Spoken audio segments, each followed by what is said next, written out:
How's it going, everybody? It's Mike from PC Classic Cars, back with another test drive video. Today we are in my 1972 Dodge Challenger with a 440 and a 727 automatic.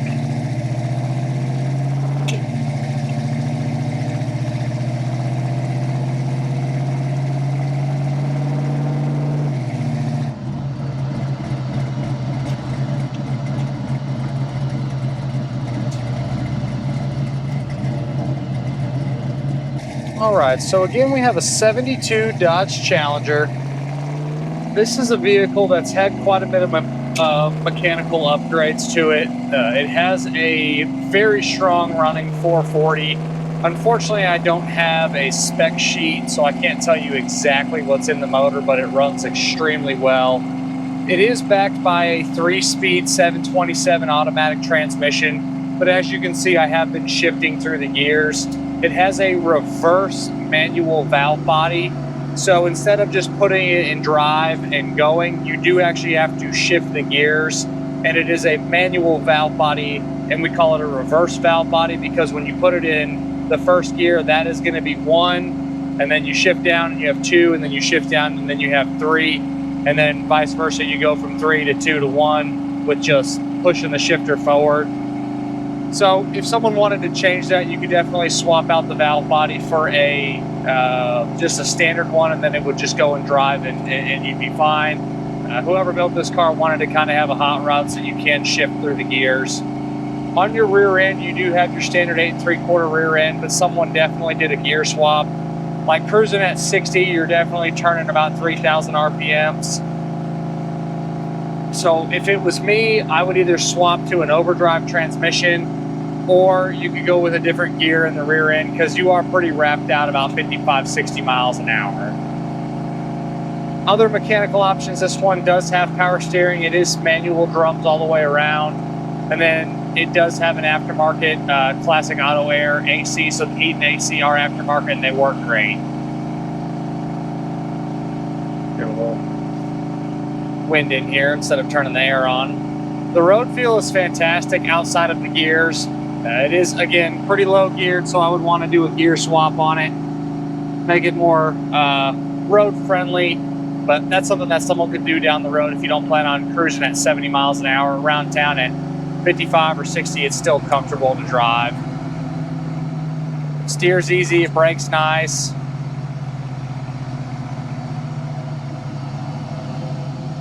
And there's me shifting to second gear there. On your interior, you have a factory black vinyl interior. Seat covers are really nice. Headliner is like more of a cloth style material, so that's probably done a while ago. Door panels are in nice shape with some smaller little scuffs. If I'm going to complain about the interior, it does have a radio block-off plate, so at some point it had a radio and then someone decided to just put a block-off plate in there. You could cut that out and put a radio in if you want a radio in the car, but I don't believe there's any speakers. And then this one does have a dash cap on it. I would spring to get a new dash pad. They remake them now for the Challengers. They're a few $100. It's well worth it because the cap is kind of crude. It's there. It's got the cutout so you can see the VIN number. But I would again just go with a replacement dash pad to up the interior a little bit. You do have a nice aftermarket GT style steering wheel. Gauges are coming up good. You have good oil pressure and temperature gauge down low. I'm going to go ahead and pull out in front of this truck so we can get on it here a little bit.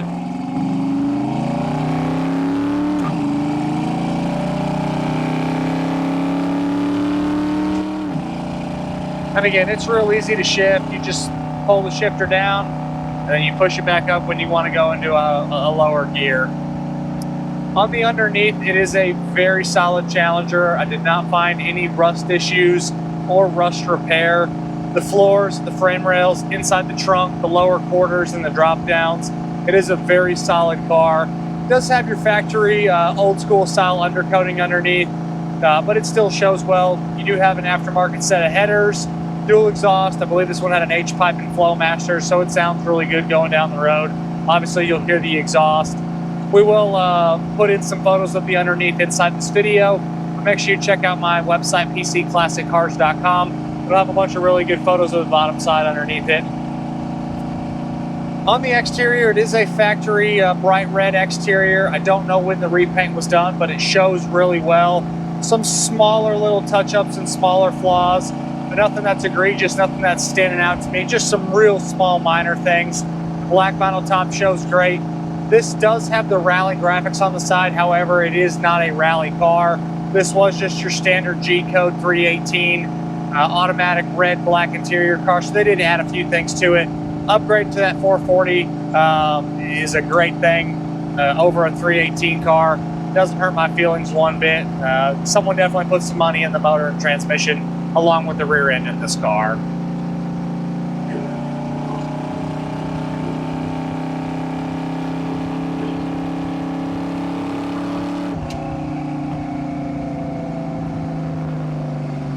Again, those drum brakes stop the car really well for what it is. I mean, I would probably spring to do a power disc brake conversion on it. It's not all that expensive and it's well worth it on these cars. On your glass, you have your manual windows, manual locks, all that standard equipment from back in the day. Windows are probably original. There is some light scuffs, something that could probably be polished out on both of the windows because it's nothing that's too terribly deep. But the windows do look like they're original. The back glass looks good with, again, some smaller little scuffs in the rear glass. Windshield is nice. I don't see really any current issues with the front windshield. I would suggest taking a look at my virtual description video. I dive into a lot more fine points on the mechanicals. Same thing with the exterior. And then my additional infos tab that's going to be posted on my website will have photos of the flaws. It's going to have my doesn't work section. A few small things don't work.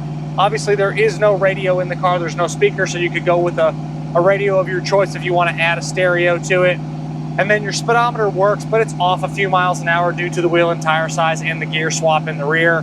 And then if I remember right, the reverse lights did not work, and then the washer sprayers don't do anything. So a pretty short list of items not working on it. Just minor little stuff. The rest of your gauges show to be working. Again, the speedo and the odometer is working. Your temperature gauge on the dash is coming up, but I'm using the one down below. That's going to be the more accurate one. Good voltage, and then you have good temperature and good oil pressure again on the 2-gauge pod. Your interior turn signals, they're showing to work. I'm gonna wait for these guys to go and we'll flip our UE here. And these ratchet shifters are cool if you like shifting gears without having to use the clutch. You could always go back with the factory style Challenger console, add a T-shift hander in there, or you could switch this car to a manual transmission if you want to. Just kind of to each their own on it. But again, I don't mind the Quicksilver B&M shifter.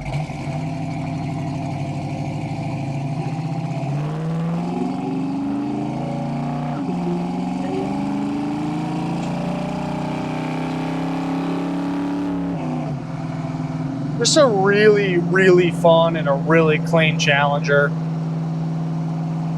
My overall feel, I love 70 through 74 Challengers. I've actually found myself selling more of the 72s, 3s, and 4s than the 70s and 71s just because of the price point. Obviously, the 70s and the 71s are going to be the ones that bring the big money. But for where I like to keep the price points in my inventory, you still get a really cool body style with a 72 through a 74 Challenger. There's a lot of cool engine options with having a 340 or a 360 depending on which year you were at. You could get an automatic or a 4-speed.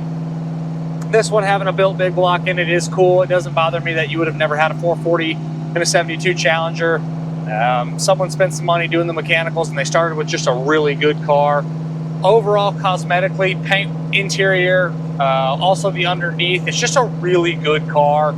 It drives nice, it's ironed out mechanically. Obviously, I would do a gear swap in the rear to just make it a little bit more highway friendly, but it's nothing that has to be done, and it's just a good, clean car front to back.